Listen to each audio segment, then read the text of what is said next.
자, 오늘은 양력으로 2025년 5월 21일이고요. 음력으로는 2025년 4월 24일입니다. 오늘 명시 을사년 신사월 경인일이 되겠고 일지는 경인이 되겠습니다. 자, 사주팔자를 분석함에 있어 제일 중요한 것, 아무리 강조해도 지나치지 않는 것보다 일간과 원령이 가장 중요하다라고 하는 것, 일간의 특성을 아는 것, 그 다음에 원령의 특성을 아는 것, 지피지기면 백전백승이다라고 할 때 나를 안다라고 것은 일간을 아는 것이고요. 적을 안다라고 하는 것은 적이라고 보기는 그렇죠. 상대를 안다라고 하는 것은 원령입니다. 그래서 일간과 원령은 그만큼 중요한 같은 8글자 안에 있다 하더라도 그만큼 큰 비중을 가지고 있는 것이 바로 일간과 원령이고요. 오늘 일간은 경이라고 하는 천간이 일간이 되겠습니다. 10개의 천간, 갑을병정, 무기명심, 임계라고 하는 10개의 천간 중에서 경이라고 하는 천간은 7번째 천간이 되겠고요. 그 다음에 오행, 목화토금수라고 하는 오행으로 구분하게 되면 경이라고 하는 것은 금이 됩니다. 금, 우리가 쉽게 말하면 쇠라고 이렇게 표현하죠. 강철, 무쇠 등등 이런 걸로 볼 수가 있겠고, 이 쇠라고 하는 것은 우리가 눈으로 볼 수 있는 것, 즉 물상으로 봤을 때는 쇠가 됐지만 기운, 우리가 느낌으로 하는 기운으로 봤을 때는 금의 기운은 숙살지기라고 해요. 숙살지기라고 하는 것은 뭐냐면 수의 기온은 얼음이 얼 정도로 천하를 막 영하 30도 40도 정도로 땡땡땡땡 그 이하로도 얼릴 수 있는 것이지만 금의 기온은 영하까지는 떨어지지 않죠. 즉 물이 얼지 않지만은 그래도 이 금의 기온은 오싹해서 서리가 내리고 그 다음에 사람 피부가 그 소름이 들 정도의 그러한 오싹한 기운을 갖다가 금의 기운, 즉 숙살 기운이라고 하고, 여러분들 명리 배울 때 금의 기운, 즉 숙살 기운이 있어야지만 결실을 얻는다, 이렇게 많이 공부들 하셨으리라 생각이 됩니다. 금의 기운이 강한 그러한 계절이 바로 또 가을이고, 가을 되면은 봄에 심었던 씨앗들, 봄에 심었던 묘종들, 사과나무, 배나무 등등의 어떤 과실수에서도 그러한 결실을 많이 얻게 되죠. 사람도 이제 해가 시작했을 때 올해의 계획을 세우게 되고, 그 다음에 이제 가을이 되면서부터 다시 한번 싹 뒤돌아보죠. 내가 과연 잘 살았는지, 계획을 잘 지켰는지, 내가 생각했던 어떤 결실이 있는지, 이런 것들을 한번 이렇게 생각해 보게 되는 그런 기운이 바로 이 숙살의 오싹한 기운, 이런 오싹함이 있어야 한 해가 이제 저물어 가는구나 라고 하는 그러한 느낌도 알게 된다, 이렇게 볼 수가 있겠죠. 그래서 금이라고 하는 것, 가을의 기운을 말하는 것이고, 그 다음에 이 가을의 기운, 천간으로 경금, 내일 공부하는 신금이 가을이라고 하면 지지로는 신유술, 서방이 바로 가을이죠. 서쪽이라고, 서방은 서쪽이라고 하는 것이고, 신월, 유월, 술월이 바로 금이 왕한 금왕절이 있다. 물론 신월, 유월이 본기가 금이니까 금이 왕한 걸로 보지만, 술은 솔직히 말로 아까 어저께도 말씀드렸지만 4개월 중에 하나는 토가 왕한 계절이다 하지만, 신유술을 큰 틀의 권역으로 봤을 때는 신유술, 서방은 금이 세력을 얻고 있다, 이렇게 보시면 되겠습니다. 그래서 신유술월은 금왕 절이 되는 것이고, 금이 왕한 계절이 되는 것이고, 그 다음에 오상이라고 하는 것, 인의, 예지, 신이라고 하는 오상으로 봤을 때, 자, 인이라고 하는 것은 제가 뭐가 주관한다 했죠? 목이 주관한다라고 말씀을 드렸고요. 그 다음에 의는, 지금 말하는 의는 바로 금이 주관하는 것이 되겠고, 그 다음에 예는 화, 그 다음에 지는 수, 다음에 이제 공부하겠습니다. 그 다음에 신이라고 하는 것은 토가 이렇게 주관한다. 금은 이렇게 의를 주관하는 것이다. 그래서 제가 경금이라든가 특히나 이제 신금, 경신금을 보게 되면은, 금이라고 하는 오행을 보게 되면, 예전에는 제가 이 설명을 할 때 관우를 자꾸 설명을 했었는데, 관우 우리나라 장수가 아니죠. 그래서 이제 바꿔왔습니다. 누구로? 이순신 장군, 성웅 이순신 장군으로 명량해전에서 13척의 배로서 300척이 넘는 상대의 전함을 갖다가 깨박살을 낸 아주 희대의 세계사에 없는 그런 업적을 이룬 그런 이순신 장군 같은 분들이 바로 의를 굉장히 중시 여기고, 충의라고 하죠. 충의를 굉장히 중시했었던 그런 분이다라고 해서, 여러분 경금, 신금을 생각할 때는 바로 의, 이순신 장군을 연상하시면 되겠습니다. 근데 이순신 장군이라는 분이 좀 논외의 얘기지만 너무 의만 주관한 것도 아니고 자기 병사들이라든가 자기를 믿고 따랐던 어떤 백성들한테 또 한없이 또 자애로웠던 그런 분이셨죠. 그래서 금이 의를 주관하고 토는 믿음, 신을 주관한다고 해서 그것만 생각하셔서는 안 되고, 사주라고 하는 것은 목화 토금수가 어떻게 돼야 된다? 중화가 돼야 되듯이 사람도 인의예지 신 중에서 어느 하나만 선택하면 그거는 격이 떨어지는 것이고, 사람 성품 안에는 인자함도 있어야 되고 의로움도 있어야 되고 예절도 지켜야 되고 사람 삶에 있어서 지략도 지혜도 있어야 되고, 그 다음에 사람의 신막 믿음도 골고루 갖춰야지만 온전한 진짜 성스러운 그런 사람이 될 수 있겠다라고 하는 것. 그래서 사주라고 하는 것도 마찬가지로 목화 토금수가 잘 구성이 돼서 서로가 장애가 이루어지지 않는 그런 사주가 좋은 사주다, 이렇게 말씀을 드릴 수가 있겠고요. 그 다음에 금이라고 하는 것, 색깔은 백색입니다. 백색. 참고로 나무는 청색, 목은 청색, 화는 적색, 수는 검정색, 이렇게 볼 수 있고, 토라고 하는 것은 황색 이라고 해서 노란색, 금은 백색. 그래서 주관하는 신도 흰호랑이라고 해서 백호가 주관하는 신이 되겠다라고, 요거는 이제 오행에 대한 이런 설명을 드렸고요. 다시 이제 금이라고 하는 것을 갖다가 음과 양으로 구분해 볼 수가 있겠습니다. 자, 음과 양이라고 하는 것은 뗄래야 뗄 수 없는 관계. 음과 양은 서로 좀 대조적이고 서로 좀 상대적인 개념이라 하더라도 서로 미워하고 질투하고 서로 이혼하려고 하는, 떨어지려고 하는 관계가 아니라 서로 상대적이지만은 음이라고 하는 것은 양을 보충해주는 개념이고요. 양이라고 하는 것은 음과는 좀 상대적이고 대조적이지만 양은 음을 보충해주는 개념이다. 사람으로 치면 남자와 여자의 개념으로 보고, 또 다른 걸로 보면 낮과 밤도 해당이 되죠. 낮이 있어야지 밤이 좋은 것이고 밤이 있어야지만 낮이 좋은 것이죠. 항상 낮이어야 된다라고 하면 모든 만물이 쉬지를 못합니다. 그리고 항상 밤이면 세상이 음침해지겠죠. 우리 남극 같은 데인가요? 북극 같은 데 백야 현상이 나타나죠. 일정 기간, 석 달 정도 이상이 백야, 그냥 밤인데도 하얘요. 태양 계속 떠 있으니까 사람이 돌아버립니다. 어느 정도 태양이 지고, 우리가 그렇게 살아왔으니까 태양이 뜨고 태양이 지구를 보고 하루가 가는구나 이렇게 보는데, 계속 밤이면 시간이 가는지 시간이 가지 않는지 알 수가 없죠. 시계가 있어야지만 알 수가 있겠다. 해서 음양이라고 하는 것은 서로 대조적이지만 음은 양을 보완해주고 양은 음을 보완해주는 그러한 개념의 것이다라고 이해해 두시면 좋겠고요. 그 다음에 경금이라고 하는 음령으로 구분하게 된 경금은 양금이 되죠. 양의 기운을 가지고 있는 양금이 되는 것이고, 음금이라고 하는 것이, 양금이 있으니까 당연히 음금이겠죠. 내일 공부하게 되는 신금이라고 하는 것이 음의 기운을 가지고 있는 음금이라서 양금인 경금과 음금인 신금 같은 금이지만 음양의 차이가 있다. 자, 양금인 경금은 어떤 금이, 양이라고 하는 것은 좀 강하고 거칠고 투박하고 무겁고 단단한 그런 성향의 금이다라고 봤을 때, 음금은 부드럽고 온기가 있고 잘 휘어지고 광채가 나는 그러한 금으로 볼 수도 있겠죠. 그래서 경금인 양금은 완철금이라고 봅니다. 완철금, 그야말로 순수, 우리가 말하는 금하면 생각하는 그 무쇠 같은 개념, 강철 같은 개념으로 이렇게 경금을 생각하시면 좋겠고요.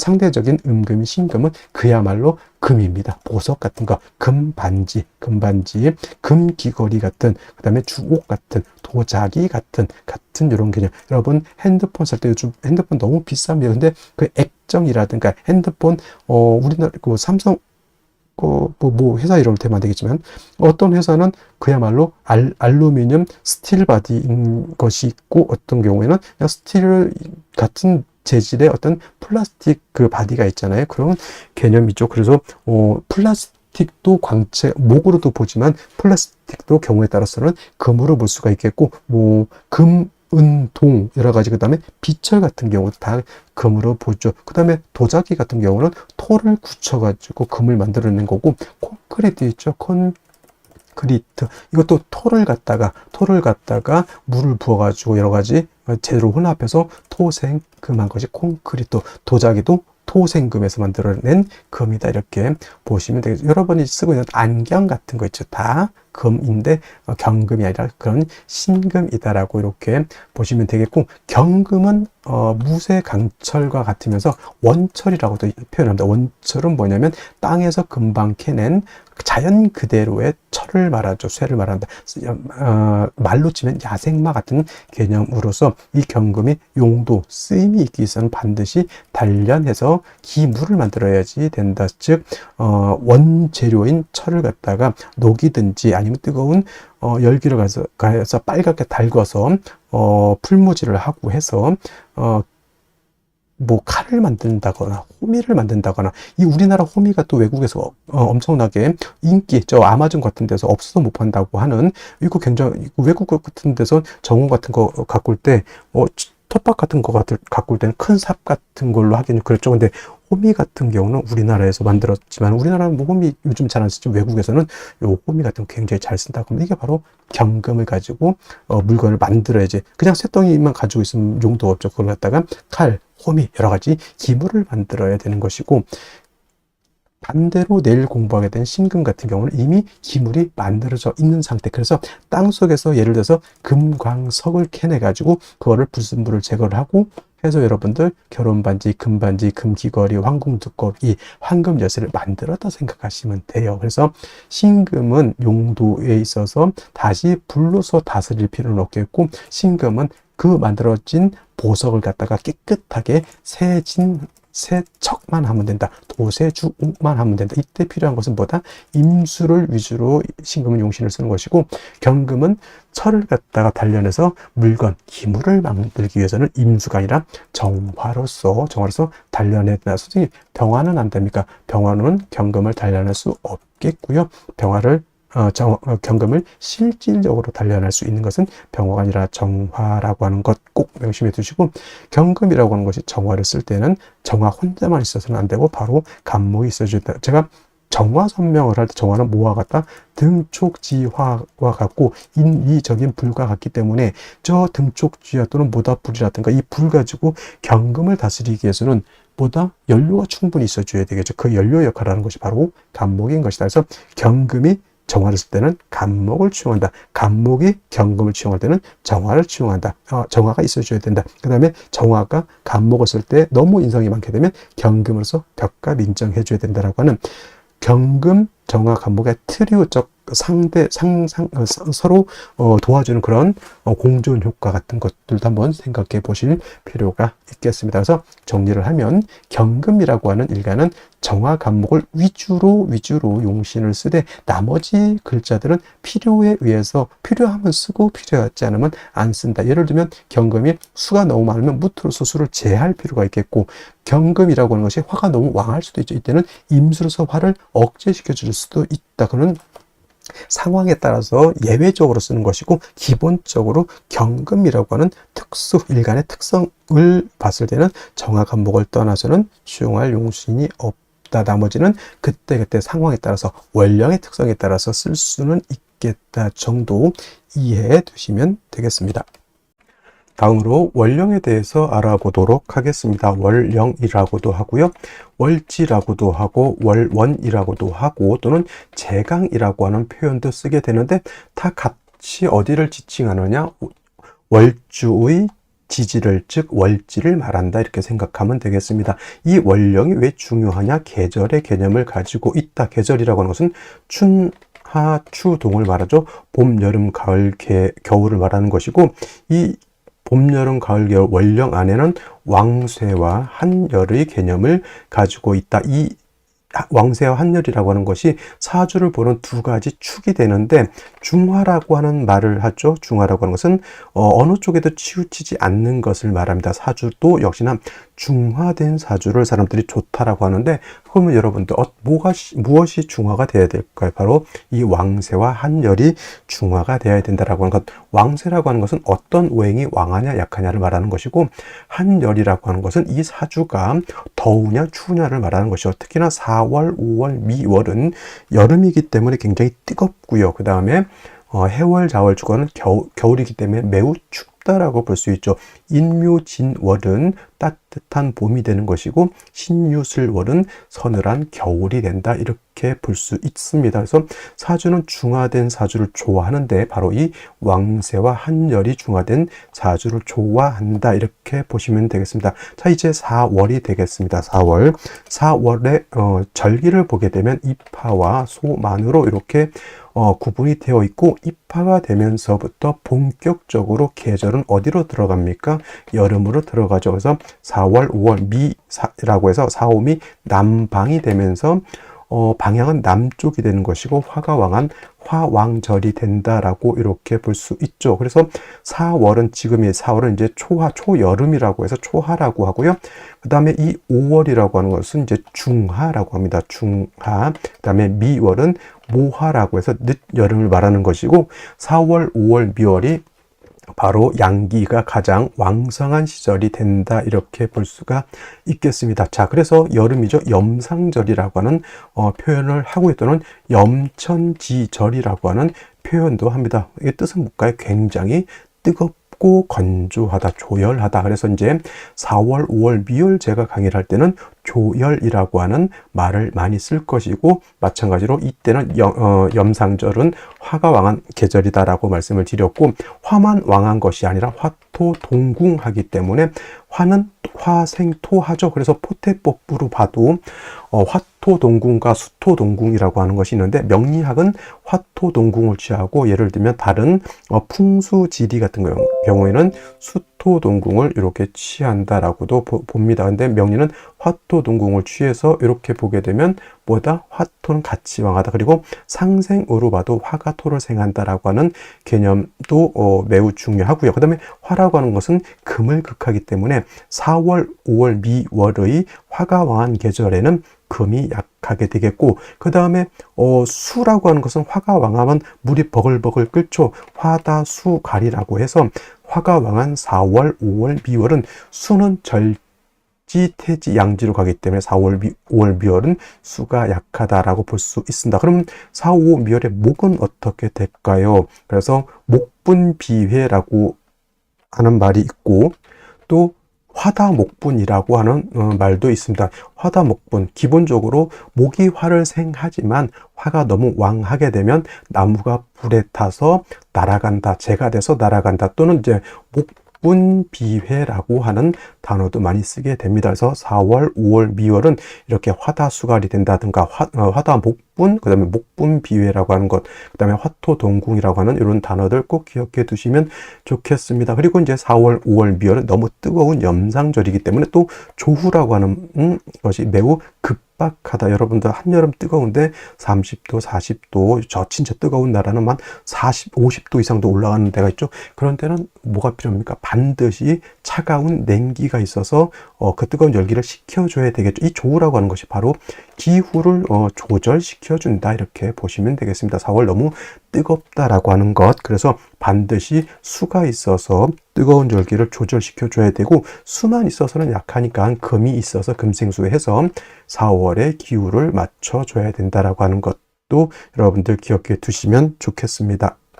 자, 또 4월에서 알아봐야 될 것, 지장간이라고 하는 것도 있습니다. 자축인묘, 진사오미, 신유술에 모두 지지의 장간이 들어가 있다. 그래서 지장간이라고 하는데, 이 사라고 하는 것 안에는 무토라고 하는 것, 경금이라고 하는 것, 그 다음에 병화라고 하는 것이 들어가 있는데, 이 무토는 초기가 되는 것이고 경금은 중기가 되는 것이고 병화가 본기가 돼서 사의 본기는 바로 병화라고 보는 것이고, 경금도 장생된 경금이기 때문에 이 경금도 세력이 없지 않아 있지만은 화가 원체 왕한 병화가 있기 때문에 경금이 그렇게 크게 세력을 얻지는 못한다라고 볼 수가 있고, 그다음에 무토라고 하는 것도 화토동궁에서 무토도 세력이 있습니다. 그래서 본시 진술충미월에 있는 무토는 쓰지 않지만 사중에 있는 무토는 우리가 격을 취용하거나 용신을 취용할 때 무토는 쓸 수 있다 정도 기억해 두시면 되겠습니다. 그래서 4월은 최소한 요 정도, 기본적으로 요 정도는 우리가 알면서 사주를 분석해 나가야 된다라고 말씀을 드리면서 다음 넘어가도록 하겠습니다. 자, 4월에 일간 경금이 태어나게 되면 사주를 어떻게 배합하는 것인지 알아보도록 하겠습니다. 자, 일간 경금이라고 하는 것, 양금이 되겠고요. 경금은 완철금이라고 표현하죠. 완악하고 강하고 거칠고 투박한 강철이라든가 무쇠라든가 땅속에서 금방 캐낸 원철과 같다라고 했고요. 사람의 손이 닿지 않은 그러한 천연의 강철과 같다. 말로 치면은 야생마와 같다. 이렇게 표현하면 되겠고, 이 경금은 반드시 단련해서 기물을 만들어야 된다라고 말씀을 드렸는데, 이때 경금을 단련하는 것은 정화로서 단련을 하고 감목으로서 정화를 보좌해 준다라고 하는 것이 기본적인 경금의 용신치용법이 된다라고 설명을 드렸는데, 이러한 경금이 태어난 월령이 4월입니다. 4월의 본기는 뭐라 그랬습니까? 병화라고 했고요. 화가 너무너무 왕한 시절입니다. 물론 경금이 4월에 태어나게 되면 여기 보시면 경금이 4월의 장생이기 때문에 경금 자체가 약하다라고는 보지 않지만은 병화가 원체 강하다 보니 거기에 명암을 못 내밀게 된다. 예를 들면은 우리나라에 격투기 선수가 있습니다. 굉장히 난다 긴다라고 하는 그런 격투기 유명한 선수도 UFC라고 하는 미국의 전 세계에서 나오는 그런 사람들이 있는 데에서는 조금 딸리는 그런 기질이 있죠. 그래서 경금이 4월에 장생이긴 하지만 병화가 너무 왕하기 때문에 경금이 그 기세를 갖다가 펴지 못한다라고 본다라고 보는 겁니다. 그래서 4월에 경금은 칠살이 너무 왕하여서 금이 칠살에 의해서 공격을 받게 되죠. 4월은 화왕절 염천지절이라고 했고요. 화가 왕하면 왕할수록 화는 뭘 한다 그랬습니까? 금을 극한다라고 말씀을 드렸죠. 이렇게 화가 왕해서 금을 극하게 되면은 화가 왕하게 되면 금용이라고 해서 금이 녹아버린다. 이거 녹을 용자죠. 화가 왕하면 금이 녹아버리죠. 적당하게 경금을 단련을 해야 되는데 너무 뜨겁게 단련해서 녹아서 없어져 버리게 되면 어떻게 됩니까? 경금 용도 자체가 없어진다라고 하는 겁니다. 그리고 또 4월이라고 하는 것은 너무 뜨거운 시절이기 때문에 조후의 필요성도 있다라고 했죠. 역시나 마찬가지로 4월, 5월, 미월은 수가 없으면 중화를 이루기가 어렵다. 존신이 되는 것이 바로 4, 5, 미월의 용신은 수가 있어줘야 되는데 경금도 일간의 특성상 개수를 쓰기보다는 임수 쓰는 것을 좀 더 좋아합니다. 왜냐하면 자, 경금이 화가 왕해서 뜨거워지면 시뻘겋게 불이 달궈져 있다라 생각하면 돼요. 이때 이 경금을 갖다가 세진 깨끗하게 닦아낼 수 있는 것은 개수가 아니라 임수라 해야지만 경금의 티끌을 깨끗하게 닦아낼 수 있다. 화가 경금을 극하는 것을 임수가 말려주 수국화해서 뜨거운 열기를 갖다 식혀줌과 동시에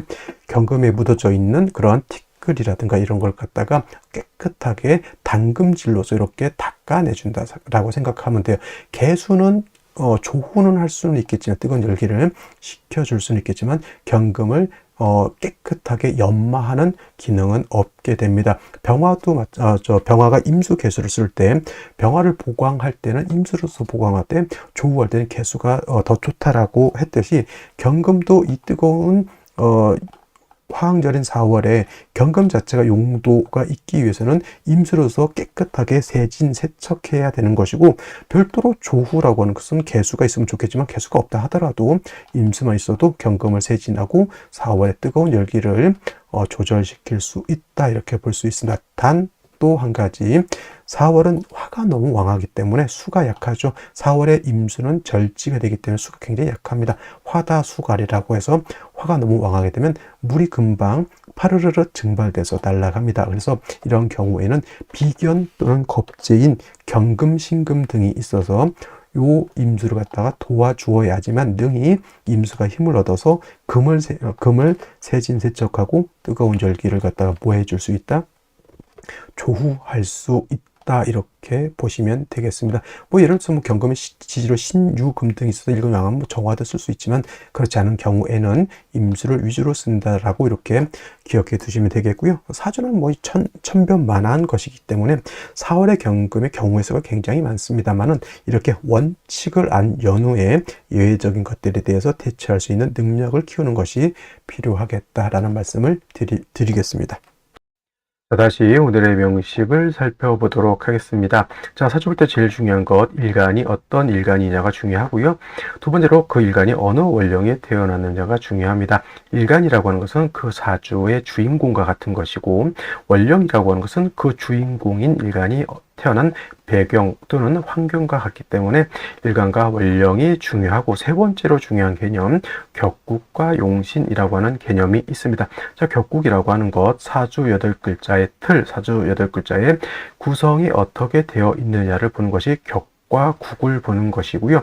용신이라고 하는 개념은 사주 8글자 중에서 이 사주를 중화시킬 수 있는 가장 핵심적인 요소를 용신이라고 합니다. 근데 용신이라고 하는 것이 사주를 중화시킨다라고 하는데, 그럼 과연 무엇을 중화시키냐라고 봤을 때 두 가지 핵심 개념, 왕세와 한열이라고 하는 개념이 있습니다. 자, 왕세라고 하는 것은 사주 8글자 중에 있는 오행, 목화토금수라고 하는 오행 중에서 어느 오행이 왕하고 어느 오행이 약하냐를 보는 것이 왕세인데, 역시나 중요한 것은 일간이 왕하냐 약하냐가 중요합니다. 일간은 사주의 주인공과 같고 한나라의 임금과 같은 것이기 때문에 주인공 또는 한나라의 임금이 어느 정도 세력도 있고 힘도 있고 통솔력도 있고 지략도 있어야지만 그 국가 그 세력을 이끌어 갈 수 있는 능력이 있는 것인데, 일간 자체가 너무 약하게 되면은 그 사주를 주도하지 못하고 오히려 환경에 끄달림을 받을 수밖에 없습니다. 그래서 일간 자체가 어느 정도 세력이 있느냐 좀를 보는 것, 그 다음에 일간이 세력이 좀 있어야지만 사주를 끌고 갈 수 있는 능력이 있다라고 하는 점, 이런 것을 보는 것이 바로 이 왕세를 보는 것이고요. 한열이라고 하는 것은 사주 8글자 중에는 시간의 개념과 공간의 개념을 같이 가지고 있습니다. 그래서 사주라고 하는 것도 우리가 사는 현상계와 같이 사람, 동물, 식물이 살 수 있는 적정한 온도, 적정한 습도를 이루는 것이 좋겠죠. 사람으로 치면 뭐 대략 한 20도 정도의 적정량의 습도가 있으면 좋다라고 합니다만은, 이제 뭐 지금 현상학적인 얘기고, 사주에서 말하는 이 한열, 한난 조습은 역시나 원령을 기준으로 해서 잘 살펴볼 필요가 있다, 이렇게 보시면 되겠습니다. 결국 한난 조습이라고 하는 것은, 한은 차가운 것을 말하죠. 북극이나 남극처럼 얼음이 얼정도의 한기를 말하는 것이고, 난이라고 하는 것은 뜨거운 사막 같은 그런 뜨거운 열기를 말하는 것이고, 조는 건조한 것, 습은 습기가 많아서 축축한 것을 말하겠죠. 그래서 사주라고 하는 것도 한열, 즉 한난 조습이 잘 조절을 이루어야 된다라고 보는 겁니다. 그래서 왕세에서 나오는 것이 바로 이 억부용신법, 그다음에 한열에서 나오는 것이 바로 이 조후용신법인데, 용신치용법에는 대략 5가지 정도가 있는데, 그 중에서도 억부용신법과 조후용신법이 가장 핵심을 이루고 있다, 이렇게 보셔도 과언이 아닙니다. 자, 그리고 이 격국과 용신이라고 하는 개념도 역시나 일간과 원령이라고 하는 토대 위에서 살펴보게 되는데, 자, 일간 경금이라고 하는 것은 양금이 될 것이고요. 월지 있는 사화, 양화가 되겠습니다. 체음, 용, 양이라고 합니다.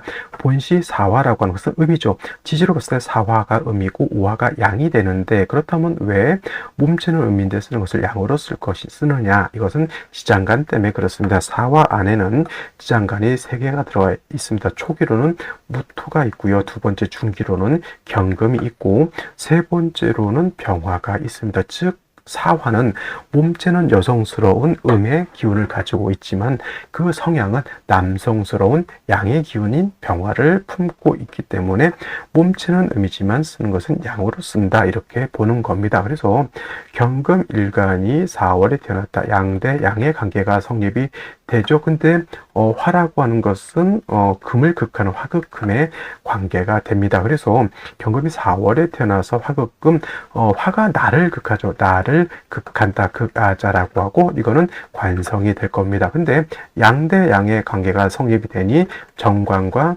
편관으로 나누어 봤을 때 평관 다시 칠살이라고도 표현하는데, 양대 양의 관계가 성립되니 경금이 4월에 태어났을 때는 평관 칠살이 되겠습니다. 그래서 4월에 경금이 태어나게 되면 편관격이라고도 하고 칠살격이라고도 합니다.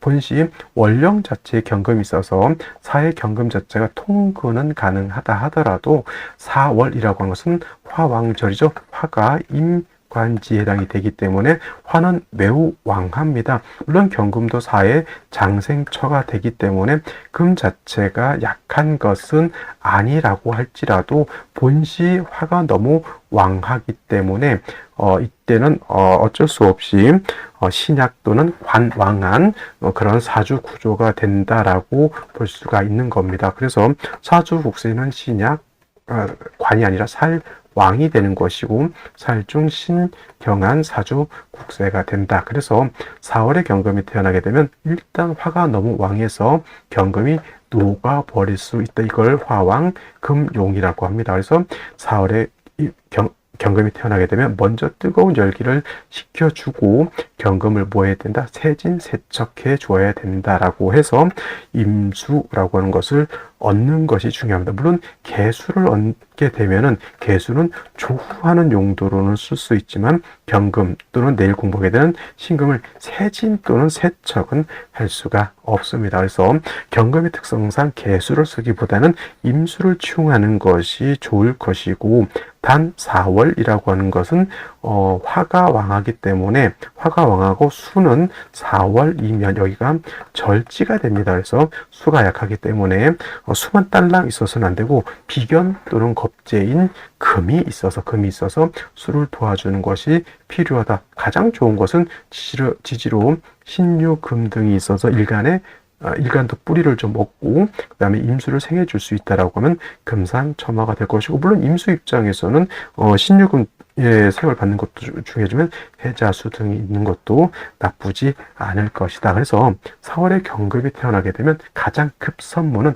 화가 너무 뜨겁기 때문에 사주가 너무 조열해지는 것이고요. 그다음에 화가 너무 왕하게 되면 아까 말씀드렸던 것처럼 화가 왕하면 금이 녹아버린다. 금이 녹아서 못 쓰게 되는 것이 두려운 겁니다. 그래서 임수로서 조후하고 그 다음에 경금을 이렇게 세진세척해 줄 필요가 있다. 이렇게 정리를 해 두시면 되겠습니다.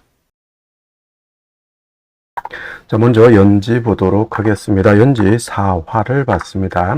자, 월령 자체가 4월이고요. 4월, 5월, 미월, 4, 5, 미월은 뜨거운 염상절이 됩니다. 계절적으로 여름이면서 굉장히 화가 왕한 계절이다라고 얘기를 했고요.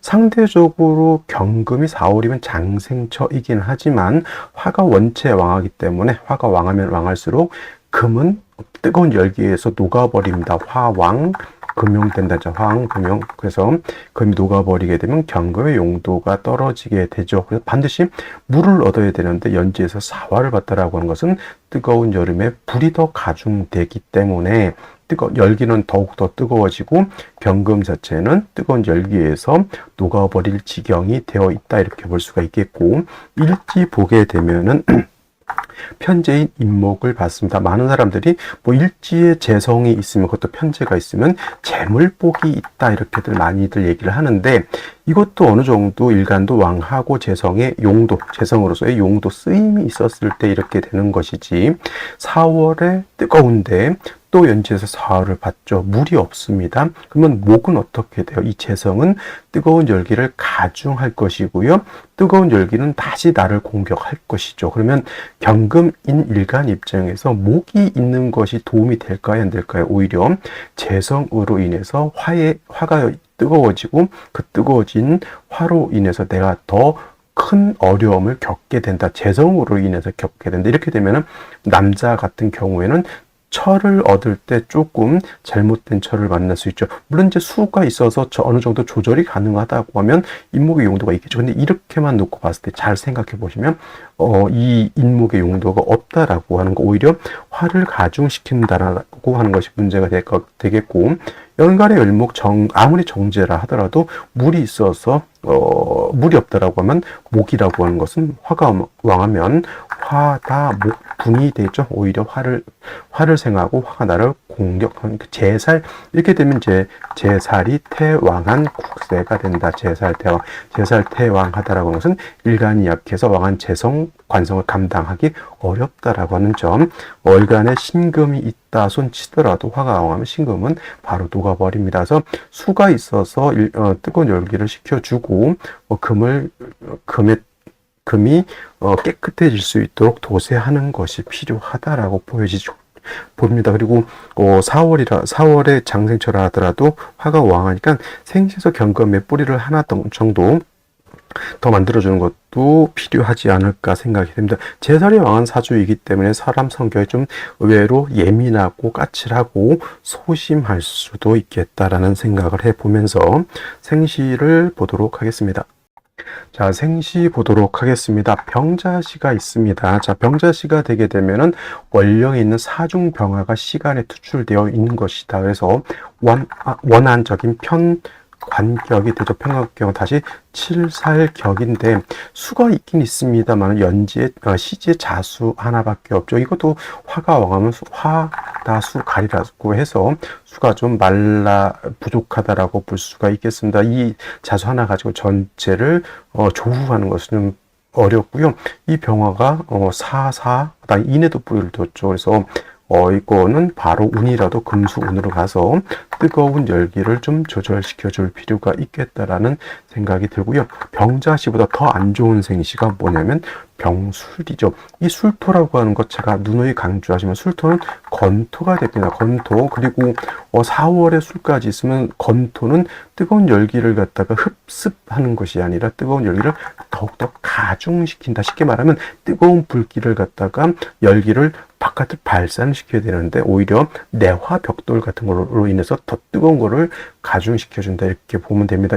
이건 사주가 굉장히 수가 하나도 없기 때문에 화, 왕, 금용 이 되죠. 신금, 경금 다 녹아버리고요. 을목도 인목도 화다, 목분 신경이 어떻게 될까? 예민하고 짜증내고 갈증나고 투정 많이 부리게 되고 그다음에 건강이 좋을까요? 나쁠까요? 건강에도 문제가 금이 문제가 되다 보니까 폐대장이라든가 피부 같은 거, 아이들 같은 경우는 이제 아토피, 피부염 이런 것들도 걸릴 수 있게 된다라고 볼 수가 있겠죠.